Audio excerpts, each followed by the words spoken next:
ഷാഫിയുടെ ഭൂരിപക്ഷത്തെ മറികടക്കും രാഹുൽ മാങ്കൂട്ടത്തിൽ എന്നാണ് ഷാഫി പറമ്പിൽ ഇപ്പോൾ പറയുന്നത്. പാട്ടാണ് ഇവിടെ ഏറ്റവും ചേരുക.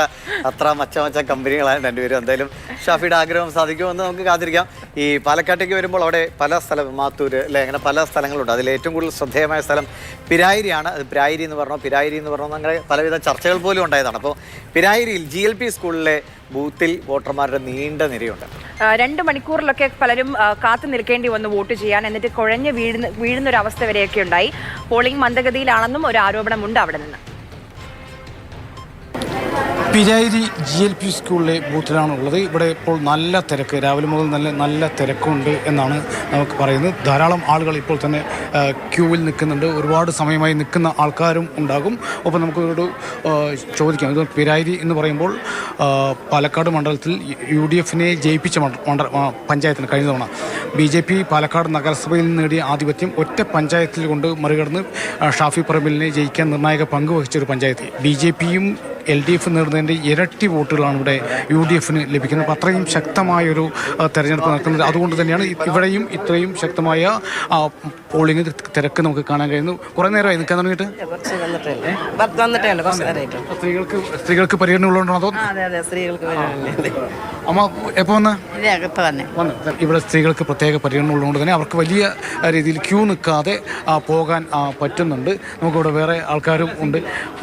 ക്യൂ നിൽക്കാൻ ഒരുപാട് സമയം എടുക്കണ്ടോ?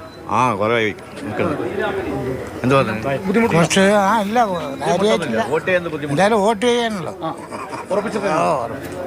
അപ്പോൾ ആൾക്കാർ നിന്നാലും കുഴപ്പമില്ല, വോട്ട് ചെയ്തിട്ടേ മടങ്ങൂ എന്നാണ് പറഞ്ഞത്. കുറച്ച് നമുക്കിവിടെ ഇത്തിരി പ്രായമുള്ള ആൾക്കാർ ഇരിക്കുന്നത് നമുക്ക് കാണാം. നമ്മൾ അവരോട് ചോദിക്കാം, വോട്ട് ചെയ്തതാണോ? ഇല്ല, വെയിറ്റ് ചെയ്തിരിക്കുക. 3 മണിക്കൂറേ ബുദ്ധിമുട്ടുണ്ടോ? ബുദ്ധിമുട്ടെന്ന് വന്നിട്ട് തിരിച്ചു പോയതാണ്. ബുദ്ധിമുട്ടേ ഉള്ളൂ. എടുപ്പ് കടയാൻ തുടങ്ങി. അല്ല, അത്ര പ്രായമുള്ളവർക്ക് ഒരു പരിഗണന പറഞ്ഞു. പേപ്പറിൽ വായിച്ചു പ്രായമുള്ളവർക്ക് പരിഗണന ഉണ്ടെന്നുള്ളത്. പക്ഷെ നിലവിലൊന്നും കാണുന്നില്ല. ഇതാണ് ഇപ്പോഴത്തെ സ്ഥിതി. അപ്പോൾ എന്തായാലും പോലീസിനോടും സംസാരിക്കാം. പ്രായമുള്ള ആൾക്കാർക്ക് തീർച്ചയായിട്ടും അവരെ വേഗത്തിൽ വോട്ട് ചെയ്യാനുള്ള അനുമതി നൽകണമെന്നാണ് ഉള്ള ചട്ടം. എന്നാൽ ഇപ്പോൾ അവരോട് നമുക്ക് സംസാരിക്കാം. എന്തായാലും ഇവിടെ പിരായിരി GLP സ്കൂളിൽ വലിയ തിരക്ക് കാണുന്നു. കൂടുതൽ പേർ, സ്ത്രീകളുടെ എണ്ണം കുറവായതുകൊണ്ടാണ്. സ്ത്രീകൾക്ക് വളരെ പെട്ടെന്ന് വോട്ട് ചെയ്ത് പോകാൻ കഴിയുന്നുണ്ട്. പക്ഷേ പുരുഷന്മാർ കാത്തു നിൽക്കുന്ന ഒരു കാഴ്ചയാണ് ഉള്ളത്. വോട്ട് ചെയ്യുന്നവരെയും കാണാം. അമ്മ, വോട്ട് ചെയ്തോ? ഒരുപാട് നിൽക്കേണ്ടി വന്നോ? ഇല്ല, കുറച്ച് നേരം വോട്ട് ചെയ്തോ? നമ്മൾ ചെയ്തു. അപ്പോൾ എന്താ സ്വാധീനിച്ചത് വോട്ട് ചെയ്യാൻ? അല്ല, ചെയ്യണമല്ലോ, അത് ഒരാളുടെ അവകാശമാണല്ലോ. ഈ ചർച്ചകൾ എന്തെങ്കിലും സ്വാധീനിച്ചിട്ടുണ്ടോ? ഇല്ല.